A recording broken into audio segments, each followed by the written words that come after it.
ये सादातदारी जिंदाबाद, ये सादातदारी जिंदाबाद। अस्सलाम वालेकुम नाजरीन, इस वक्त हम मौजूद हैं ward number 1 rice Ali Khan मरी मोहल्ला दरिया खान मरी में।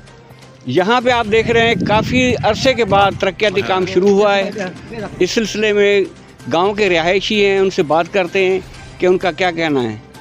जी अच्छा चलो बिस्मिल्लाहिर्रहमानिर्रहीम। असां बेहद शुक्रगुज़ार हूँ साईं होम मिनिस्टर ज़ियाउल हुसैन लंजार साहब जा, पंहिंजी पार्टी लीड जेके पंहिंजो सदर साहब असांजो ऐं पार्टी चेयरमैन बिलावल भुट्टो ज़रदारी साहब ऐं सॼी पार्टी जा सभिनी जा बेहद ऐं साददारी साहब असां ते महिरबानी थिया आहिनि। असांजी वार्ड जो कमु हलियो आहे।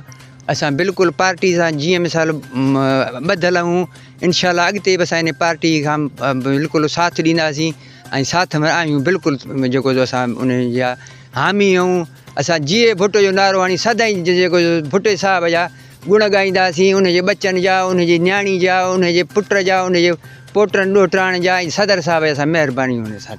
तव्हां छा चवंदो? साईं बिस्मिल्लाहिर्रहमानिर्रहीम।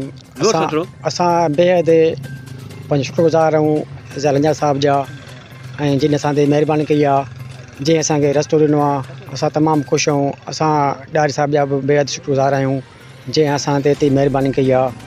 असांजो इनशाला साथ रहंदो ऐं असांजो मरण जीअं हींअर पंहिंजे भुट्टो साहब खां आहे। असां इनशाला पार्टी खे साथ ॾींदासीं। कहिड़ा कहिड़ा तरक्याती कम थिया आहिनि? इहे असांखे साहब रस्तो ॾिनो आहे 3000 फुट फ़िलहालु ॾिनो आहे रस्तो। 3000 फुट पेवर ब्लॉक रस्तो ॾिनो आहे। कम मां तव्हां मुतमइन आहियो? सिर्फ़ु तमामु भलो कमु थो थिए, सुठो कमु थो थिए इनशाला। जी छा चवंदो?